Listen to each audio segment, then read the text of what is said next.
विधानभवनमध्ये rummy खेळताना आढळल्यानंतर कृषी मंत्री असताना माणिकराव कोकाटे हे चर्चेत आले होते। मात्र आज सरकारतर्फे त्यांचा जो विभाग होता तो बदलण्यात आलेला आहे।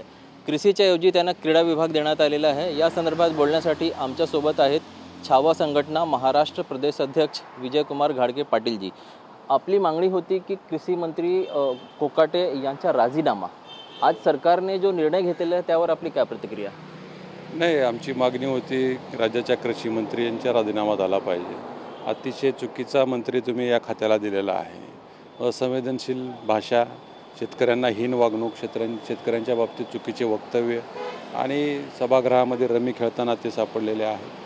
अशा व्यक्तीला तुम्ही मंत्रिपदावर ठेवू नका, अशी आम्ही मागणी अजितदादा पवारांकडे केली होती आणि पक्षाचे अध्यक्ष सुनील तटकरे यांच्याकडे केली होती। आणि ज्यावेळेस तटकरेंना आम्ही निवेदन दिले त्यावेळेस आणि प्रतिकात्मक आंदोलन म्हणून पत्ते भेट दिले होते, त्यावेळेस त्यांच्या राष्ट्रवादीच्या गुंडांनी आम्हाला मारहाण केली होती, अतिशय अमानुष मारहाण केली।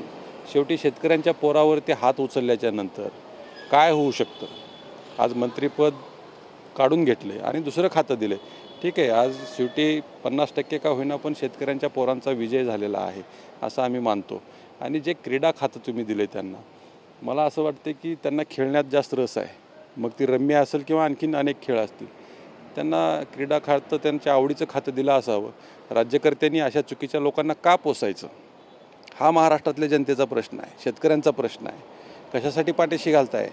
अशा चुका आढळल्याच्या नंतर हाकलून दिलं पाहिजे, पुन्हा मंत्रिपदाला संधी नाही दिली पाहिजे। शाळेमध्ये विद्यार्थी चुकला आणि एखादी घोडचूक केली तर शाळेचा मास्तर, हेडमास्तर शाळेची टीसी काढून घरी पाठवतो विद्यार्थ्याला, एक लक्षात घ्या। हे तर मंत्री आहेत। अशा लोकांना तुम्ही पोसताय कशासाठी? कुठल्या जिल्हा परिषदा निवडणुका जिंकायच्या आहेत तुम्हाला? कुठल्या महापालिका जिंकायच्या आहेत? हा प्रश्न आहे राज्यातल्या जनतेसमोर। अजितदादांनी याचं स्पष्टीकरण दिलं पाहिजे राज्याला। माझा एक प्रश्न आहे की आपण यापूर्वी TV9शी बोलताना असं सांगितलं होतं की अजितदादांनी आपल्याला शब्द दिलेला आहे, तर आता जो शब्द तुम्हाला दिलेला होता, काय शब्द दिला होता आणि शब्द पाळलं गेलं का? आता हे खाते बदल जो झालेला आहे त्यावरती काय सांगायचं आपल्याला? नाही, शब्द दिलेला पाळला गेला नाही। आम्ही कालच जाहीर केले की दादांनी शब्द पाळला नाही। आम्हाला दादांनी सांगितलं होतं की मंगळवारी निर्णय होईल, मी शब्दाचा पक्का आहे, कृषी खात्याच्या बाबतीत निर्णय होईल, परंतु दादांनी शब्द पाळला नाही। मी दादांना शेतकऱ्यांच्या भावना समजावून सांगितल्या होत्या। आक्रोश महाराष्ट्रामध्ये निर्माण झालेला होता, कारण एवढ्या चुकीच्या पद्धतीनं आत्तापर्यंत कुठला कृषी मंत्री बोललेला नाही। मग निर्णय घेतले नसतील शेतकऱ्यांच्या हिताचे ते ठीक आहे, परंतु चुकीच्या पद्धतीनं आमच्या बापाला, म्हणजे शेतकरी बापाला तुम्ही अवमानकारक बोलताय, भिकारी म्हणताय शेतकऱ्यांना। 1 रुपयाचा विमा तुम्ही योजना आणली त्यावेळेस 1 रुपया भिकारीसुद्धा घेत नाही, तुम्ही काय भिकाऱ्यासारखं मागायला लागले? अशा पद्धतीचे वक्तव्य। कर्जमाफी मागताय, कर्ज घेताय, लेकराचे लग्न करताय, पुन्हा कर्जमाफी द्या म्हणून बोंबलताय। अशा पद्धतीचे चुकीचे वक्तव्य शेतकऱ्यांच्या बाबतीत झालेले आहेत।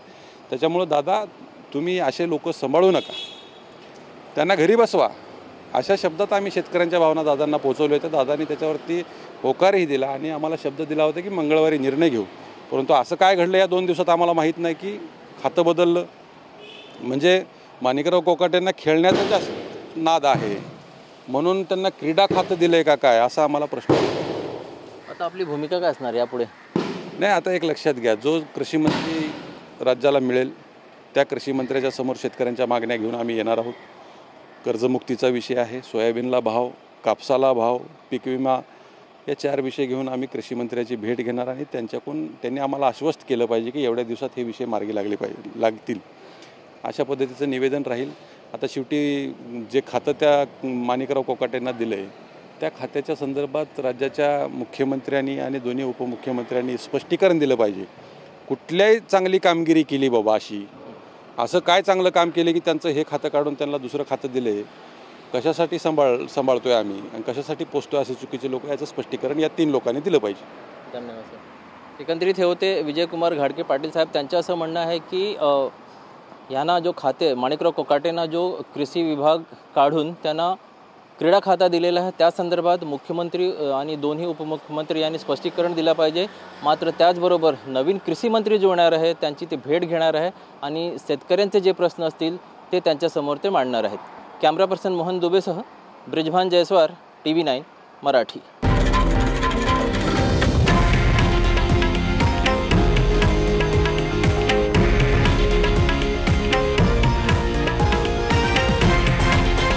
हे आहे देशातील नंबर 1 न्यूज नेटवर्क आणि आपण पाहत आहात TV9 मराठी, एकमेव.